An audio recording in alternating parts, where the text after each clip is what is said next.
protests, fierce battles and war. Coming up, Fox News reporters take you behind the scenes for the inside stories of their most dangerous assignments. From covering riots to confronting rebels to defying death in an out-of-control plane. You'll find out why our reporters do it and how they survive. Assignment Danger is next after the latest headlines.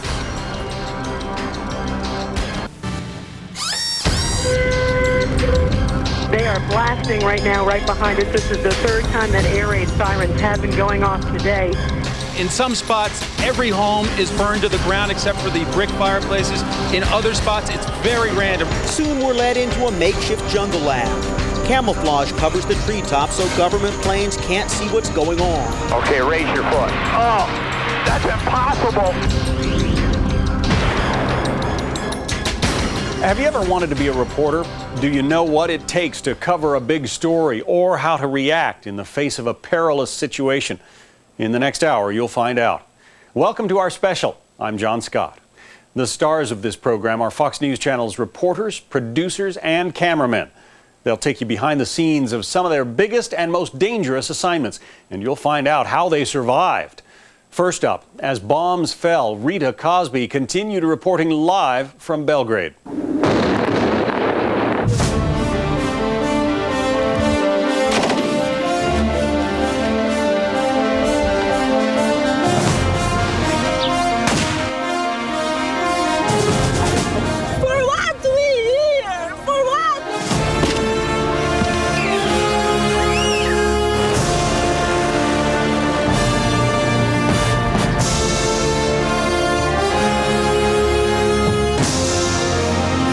It's a nightmare.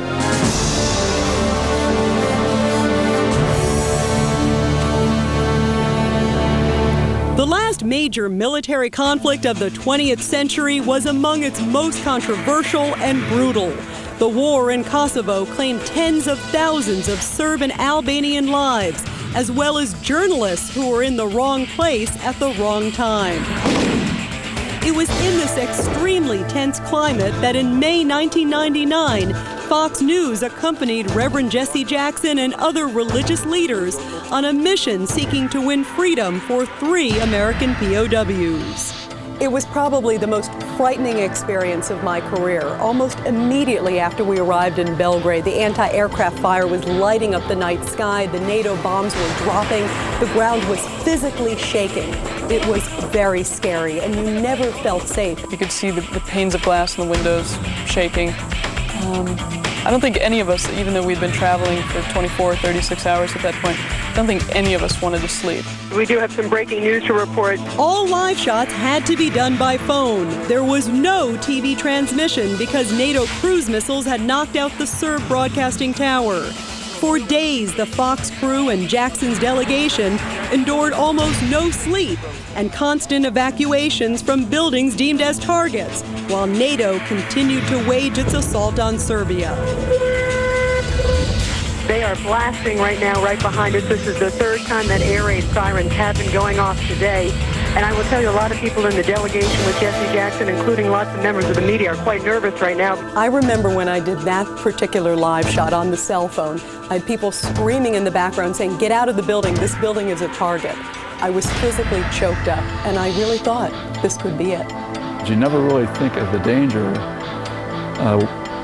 You try not to think of it, you know, but then again, it's always in the back of your mind that, you know, maybe a bomb could drop on you. We were also confronted with intense anti-American sentiments, followed by armed guards every step of the way, never quite sure if they were out to hurt or protect us. When Jesse Jackson broke down in tears upon learning the POWs would be freed, it seemed too good to be true. The soldiers have now been told they're being released, and they are rejoicing. This is a message to Bill Clinton. Don't quarrel with Serbs, ever.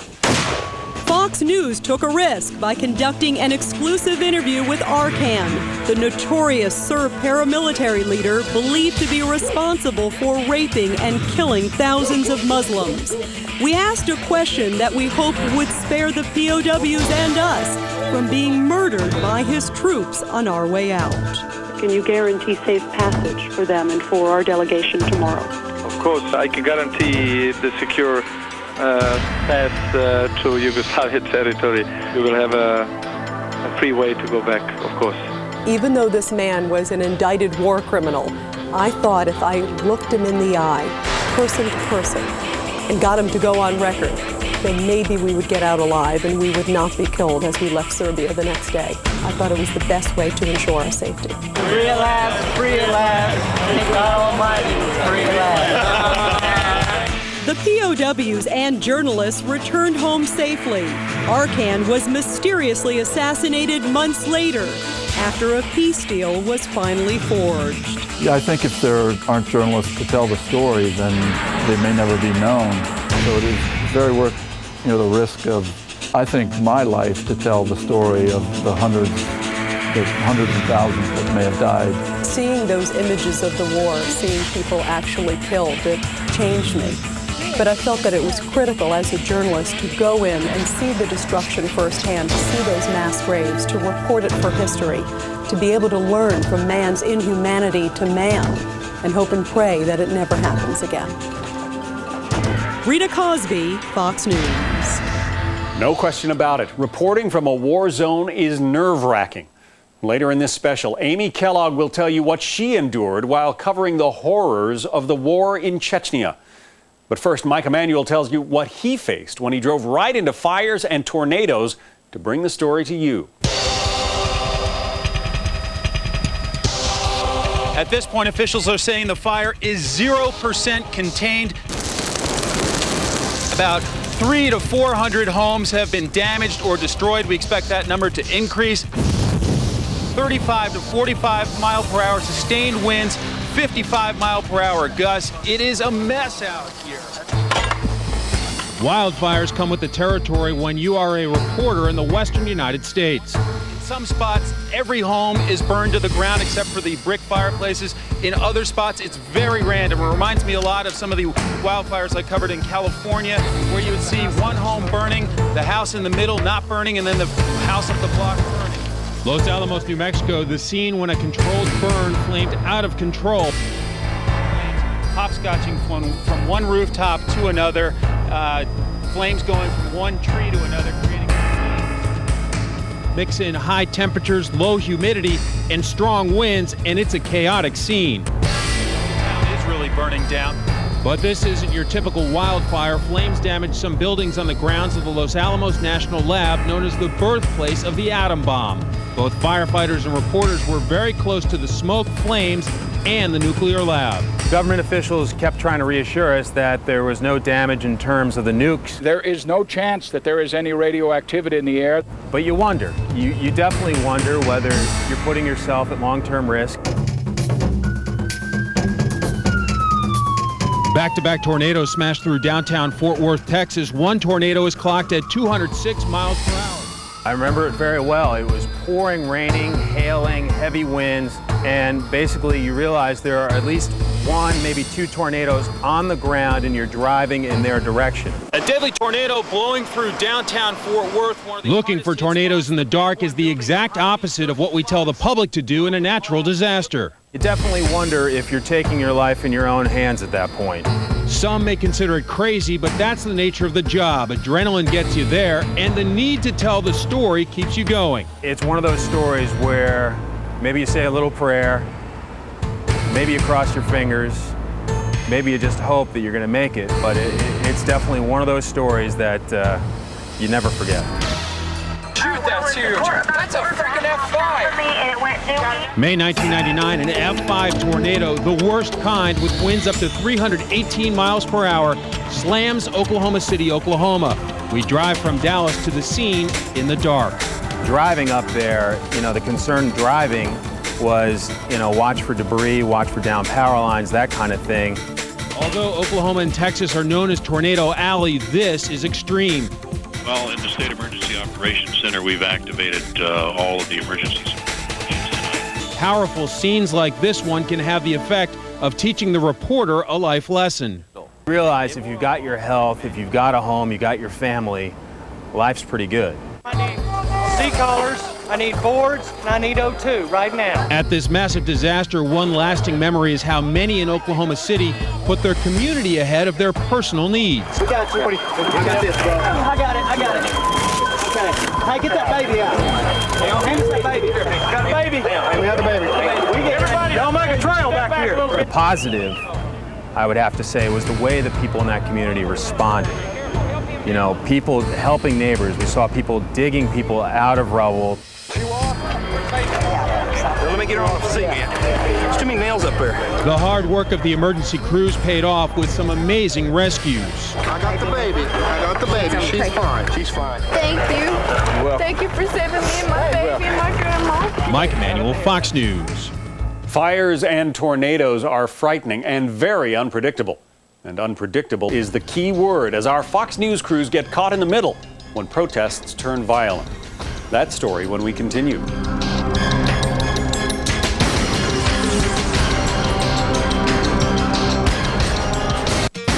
Welcome back to Assignment Danger. 30 years ago, the Vietnam War was the focus of violent and nonviolent demonstrations across America and around the world. Now, protesters have taken to the streets once again. Fox News is there, right in the middle, bringing you the latest reports.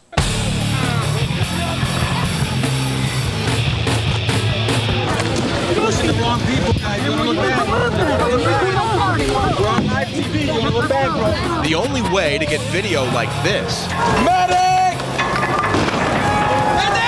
is to jump right in the middle of the madness.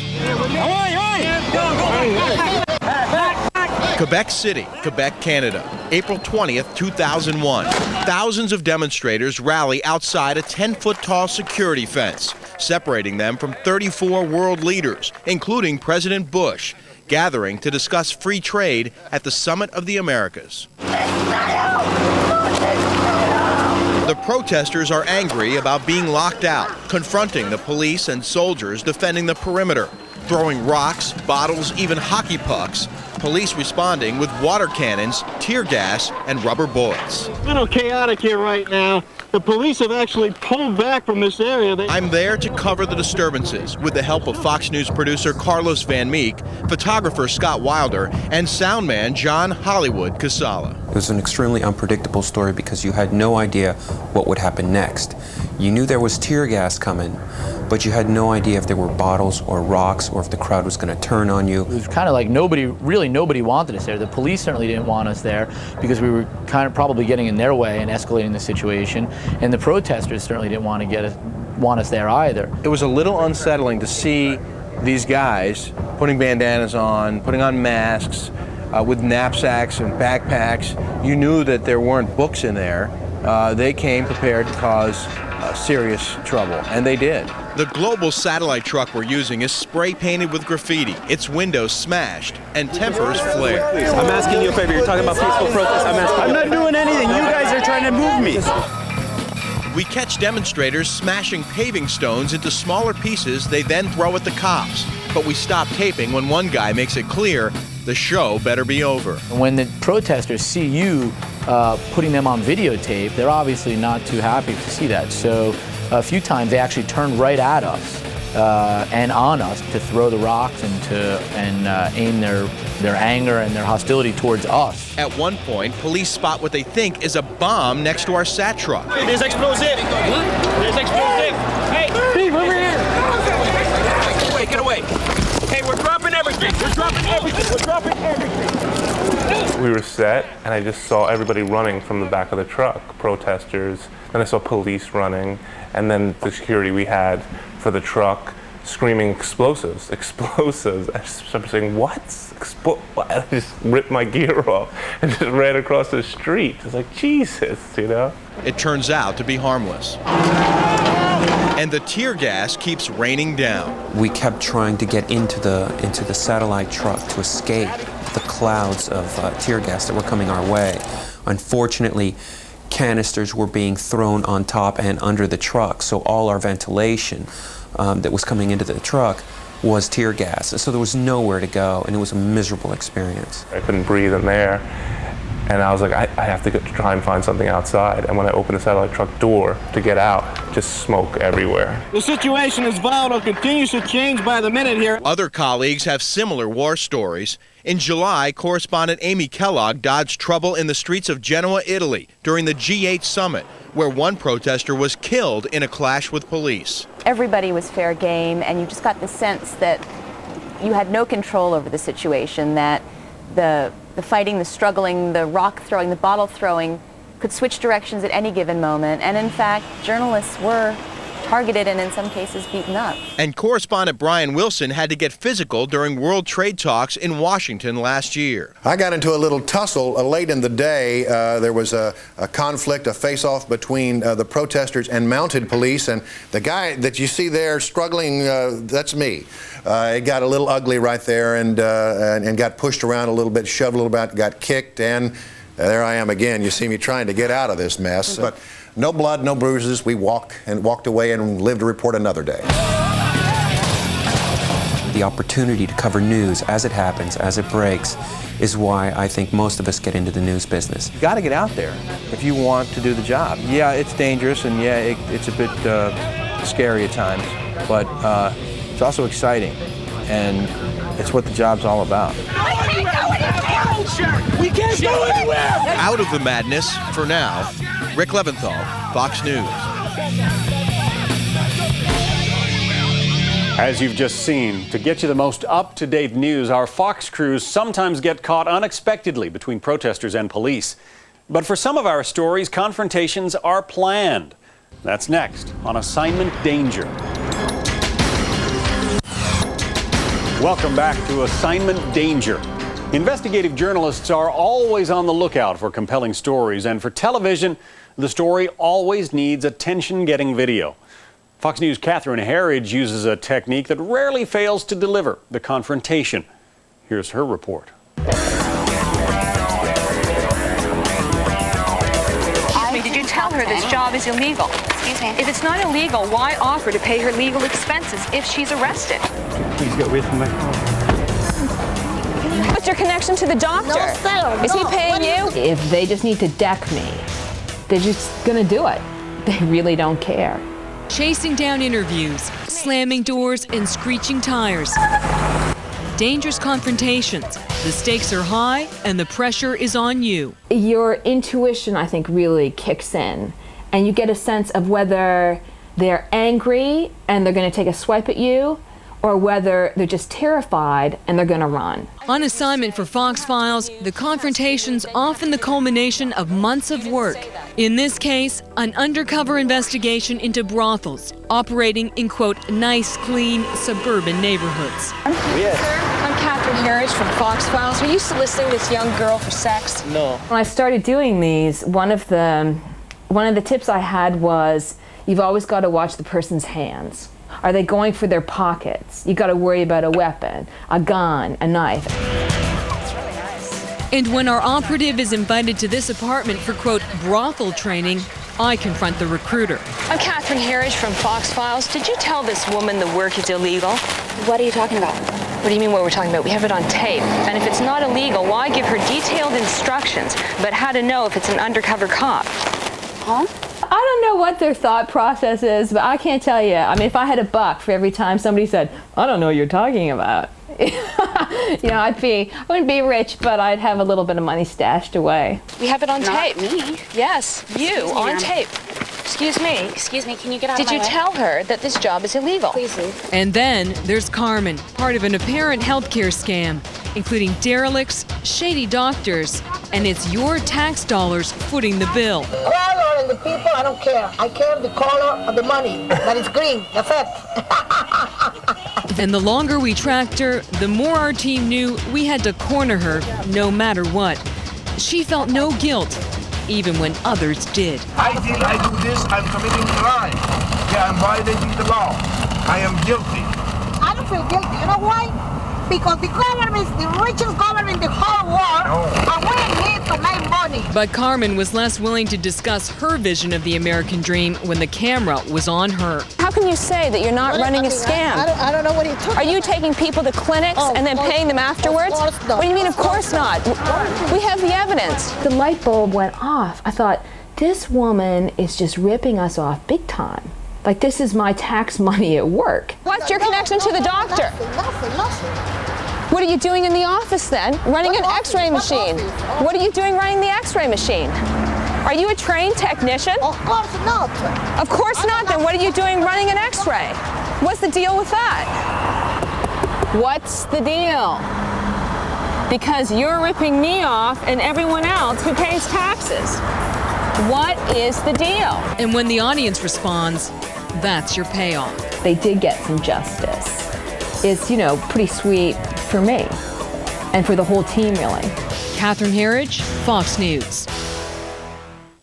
Coming up in the next half hour, more dangerous assignments. Amy Kellogg takes you to war-torn Chechnya. William LaJeunesse survives a deadly demonstration. And Steve Brown tells you about an interview he'll never forget. Those stories coming up after the latest headlines from the Fox News desk. We can laugh about it now.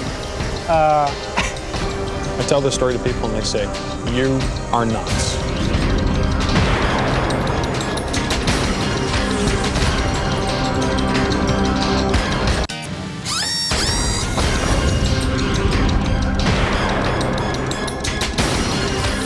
Welcome back to Assignment Danger. I'm John Scott. We've told you that attention-getting video and compelling interviews are required when reporting a story, but sometimes a reporter also has to get personally involved. And William LaJeunesse goes the extra mile, as you'll see in this next report.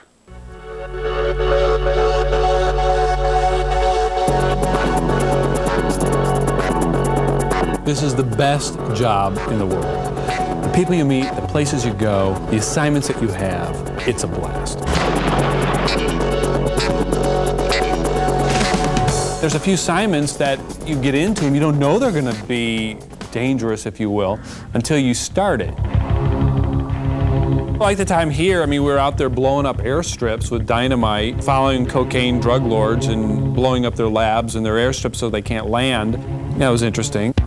I'm not going to talk to you. Get out of my way. The confrontation interviews are always unpredictable. There was a guy who was a disbarred lawyer. He was taking money from people. I hit him with a few questions, and instead of going through the door, he turns around and pushes me, and then he hits the cameraman, he pulls the camera down, the camera goes off, and then we come back on, and I'm trying to say, okay, we'll leave. Well, he didn't care at that point, he just wanted to assault us. And so then he hits me, and you're a reporter, so you can't really hit back because you've harassed him, you've confronted him, and you don't want to cost the company, thousands of dollars in judgments against you, so you kind of got to take it. It was kind of embarrassing, but made for great TV.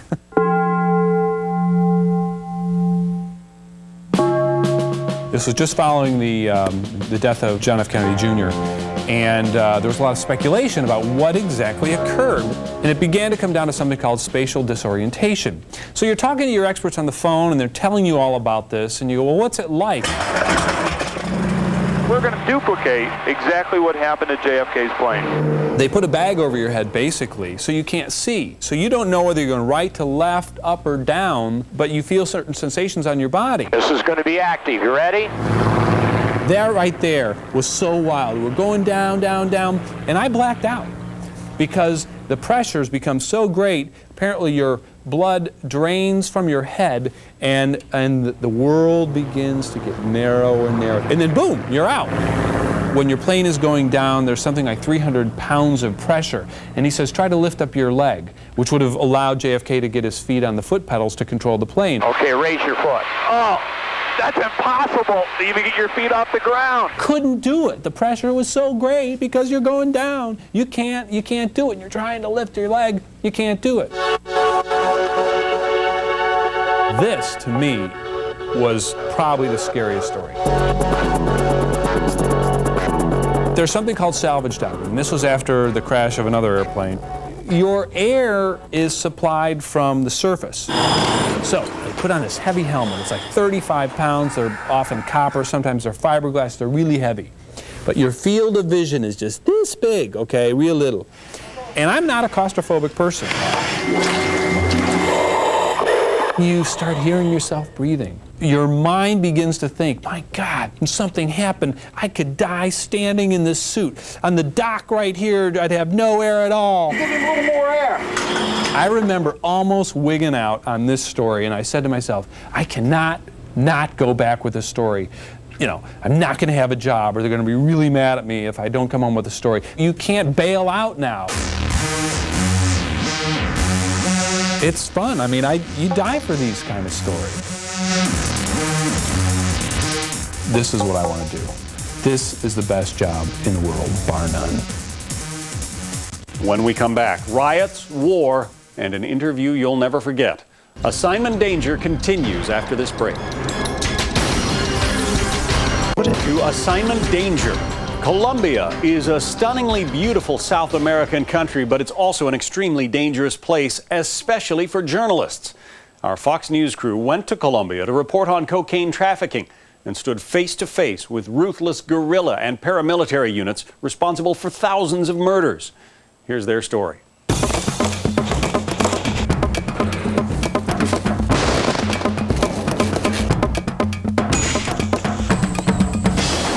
Colombia, South America. Drug lords, death squads, and a cocaine crisis out of control. While the U.S. State Department warns Americans that traveling to Colombia could be hazardous to your health. Our assignment, travel to the kidnapped capital of the world, find the farmers who grow the coca crop, the rebels who run the countryside, and investigate a political system powerless to protect its own people. Our team, photographer Tommy Chu, editor Michael Moore, producer Carlos Van Meek, and myself, correspondent Orlando Salinas. Well, there definitely was a presence in the air of maybe we didn't belong there.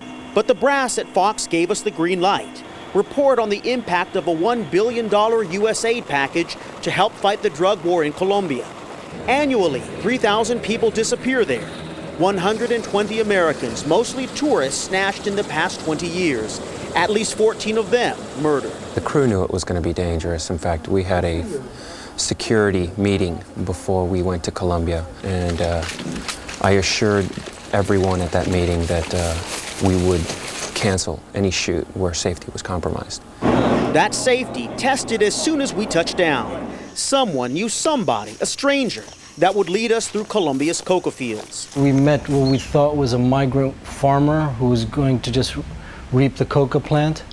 And he was reluctant because there was a lot of propaganda and paranoia down there, so he was reluctant to meet with us. So we agreed to meet with him the following morning. We gained his confidence and we hiked into the jungle. Deep into the countryside, and we had the very strange feeling we were being watched. Within minutes, our Fox team is quietly, carefully, walking by raspachins, or scrapers, peasants paid to harvest the killer crop, who strip the coca leaves off their stems, strangers working for drug lords. I turn my back and report on what I'm seeing. Before the sun comes up, these farmhands, basically hired help, come out here into the Colombian jungle and start stripping away these coca leaves. In about 6 weeks, these plants will be full again. And these farmhands will come back out here and they'll strip these plants bare one more time. Soon we're led into a makeshift jungle lab. Camouflage covers the treetops so government planes can't see what's going on. Mixing the coca leaves with gasoline and acetate, creating a mash that will later be turned into cocaine. Armed guards stand just feet away, keeping a watchful eye on our crew. We had nowhere to run, and they knew it. Yeah, I was a little nervous. I read from a State Department warning that it was the kidnapped capital of the world. 40,000 people killed in the past decade, peasants mostly, caught in the crossfire between ruthless rebels and a brutal paramilitary, both responsible for slaughtering entire towns, killing to keep $1 billion coke trade alive. For me, that's where our assignment took on a very real danger. Our contacts promised to guide us safely into southern Colombia, a stronghold for that country's oldest rebel group, the Revolutionary Armed Forces of Colombia, or FARC. The FARC is blamed for thousands of kidnappings and murders, including dozens of journalists who reported on those atrocities. We went looking for their leader, the world's oldest guerrilla fighter, and we found him. 73-year-old Manuel Sure Shot Marulanda, the man who decides who lives by his rebel rules and who dies. His trademark towel thrown over his shoulder, he refused to speak with us on camera, but being the first and only Western TV journalist to meet Sure Shot face to face was a moment I will never forget. It was strange at that point because this guy with one wave of his finger could have decided to have everybody there shot, the whole Fox News crew gone. No one would have known any better. That's the way it is out there. There are no rules. He could have decided to do that. That guy is really the lion, the king in that Colombian jungle. And to be standing there talking to this guy who many people know, many people agree, is responsible for killing thousands and kidnapping thousands in his own country, that for me was something that I will always remember. Those moments are what journalists live for, catching it on camera and living to tell the story. Orlando Salinas, Fox News. Getting personally involved in a story is not always the reporter's choice. Sometimes we have no way to stay out of the story, even when we know it will be dangerous. Fox News senior correspondent Eric Shawn has been all over the globe, but some of his most dangerous assignments have been right here at home. Here's his report.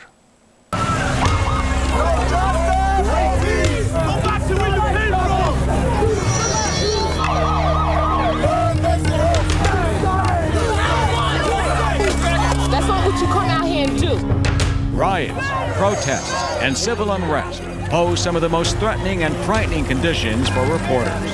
This was the scene in New York City. Anger and outrage after the shooting of a young black teenager by a white mob in Bensonhurst, Brooklyn. I think a riot can be one of the most dangerous places you can be as a reporter because the protesters think you're a cop, the cops think you're a protester, and that gives both sides an equal opportunity to hit you. In Teaneck, New Jersey, another police shooting sparked more unrest. You liars! We'll set your ass on fire! Garbage cans were thrown and a police car overturned. Reporters could have gone from objective witnesses to injured victims. It can be a very dangerous, chaotic situation that is totally uncontrollable, can move in an instant, can happen in a flash. During the middle of this riot, one of the camera crews got so unnerved that they just put that van in gear and put the metal to the pedal and drove out of there. The only problem was they left the mast up. But when that van pulled out of there, the mast just broke through power lines and caused explosions and sparks. That was some scene that really added to the drama and the tension that night of this riot, and some reporters were hurt. Don't come in here and disturb us!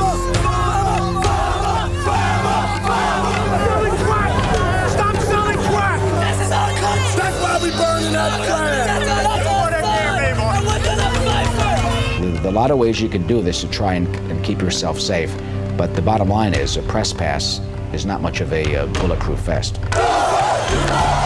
Thankfully, we try to take precautions, finding that balance between reporting a story and not becoming a part of it.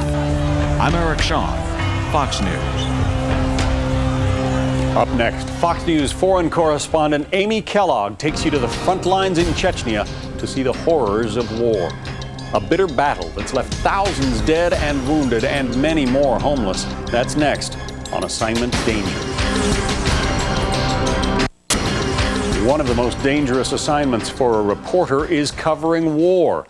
To keep safe, there are many precautions to take. Among them, just knowing who to trust. It's a lesson Amy Kellogg learned in Chechnya.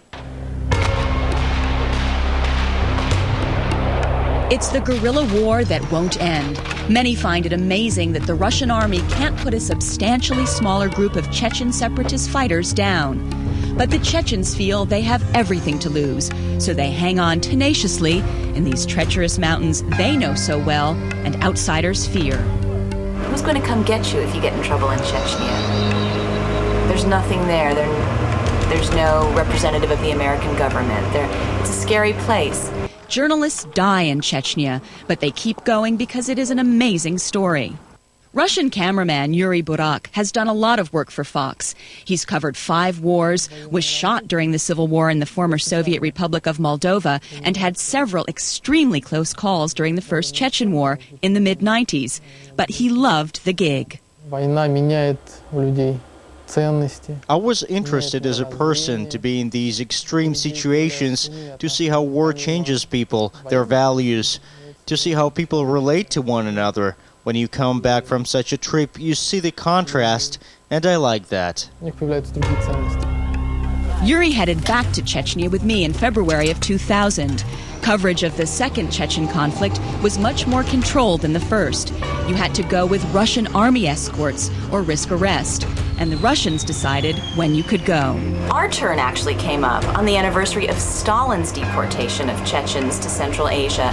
And it's a very, very bitter day for Chechens. And this particular year, they had promised massive terrorist actions on that day. So it was very tense.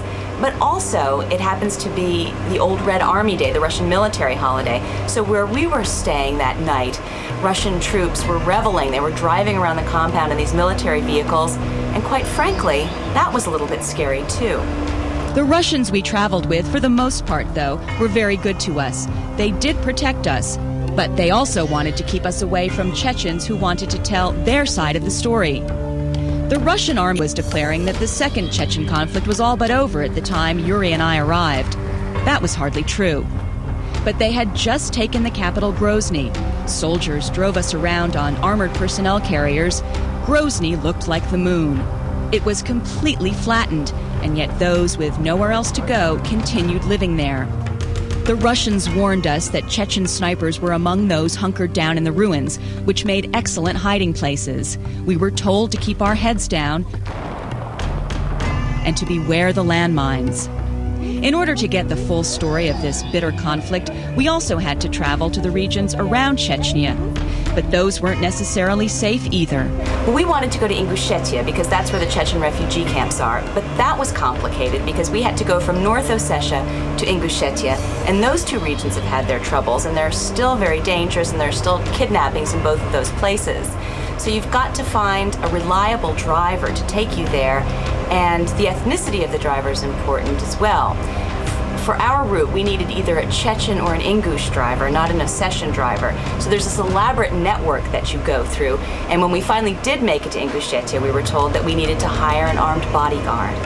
In any event, it all worked out, and we count our blessings for that. Yuri's starting to think, better to quit while he's ahead. He's got a wife and a young daughter now, and thinks covering wars might be a risk no longer worth taking.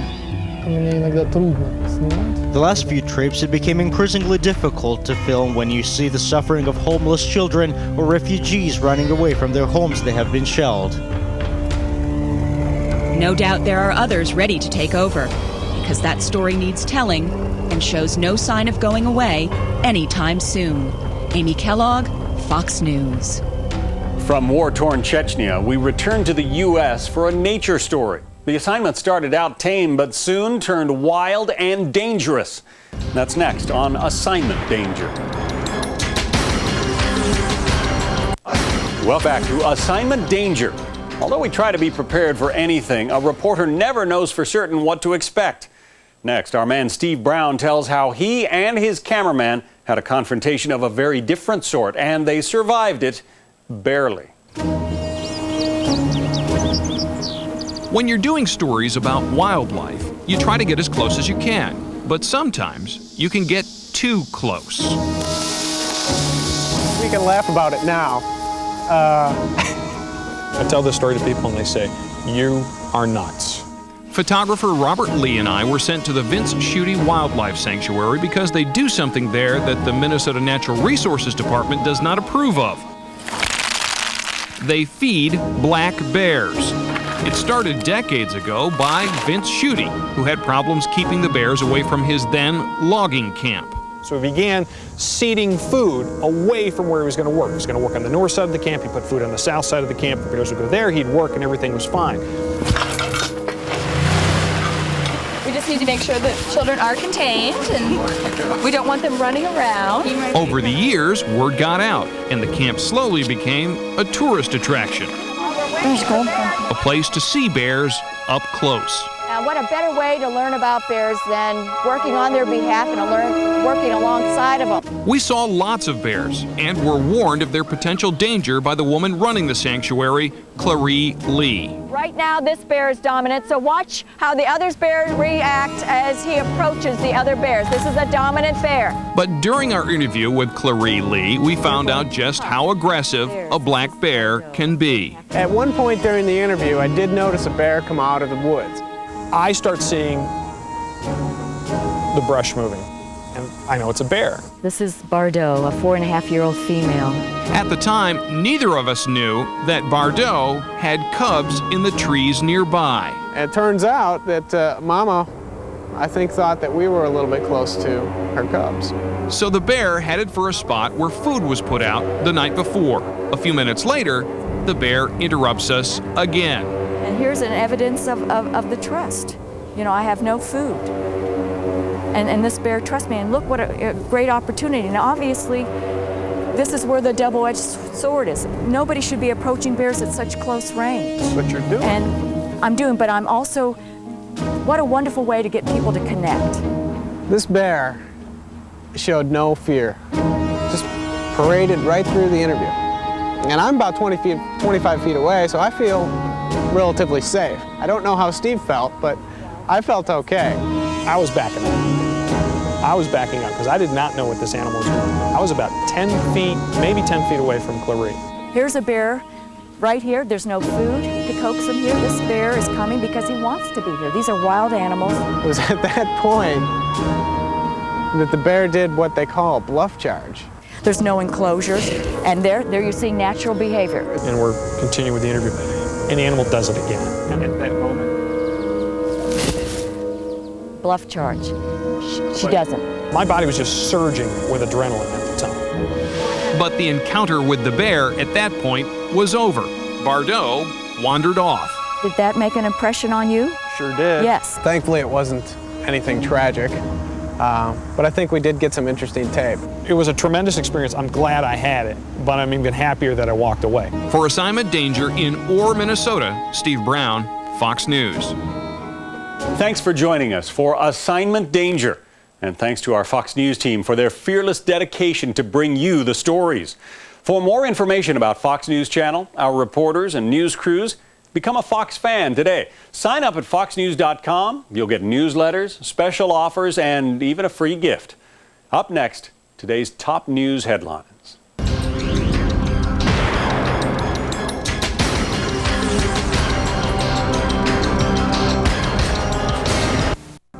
Greg Rivera! You have never